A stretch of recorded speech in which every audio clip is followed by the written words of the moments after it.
সেদিন যার আমল নামা তার ডান হাতে দেয়া হবে, সে খুশিতে লোকজনকে ডেকে বলবে, তোমরা কে কোথায় আছো, এসো এবং আমার আমল নামার পুস্তকটি পড়ে দেখো।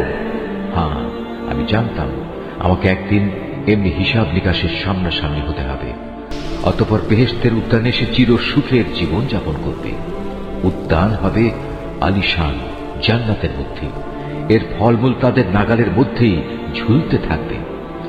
আল্লাহর পক্ষ থেকে অভিনন্দনপূর্ণ ঘোষণা আসবে, অতীতে যা তোমরা কামাই করে এসেছো তারই পুরস্কার হিসেবে আজ তোমরা প্রাণ ভরে এগুলো খাও এবং তৃপ্তি সহকারে পানীয় গ্রহণ করো।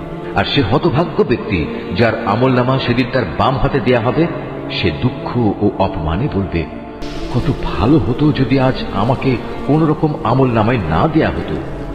আমি যদি আমার হিসাবের খাতাটি নাই জানতাম। হায়, আমার প্রথম মৃত্যুই যদি আমার জন্য চূড়ান্ত নিষ্পত্তিকারী বিষয় হতো।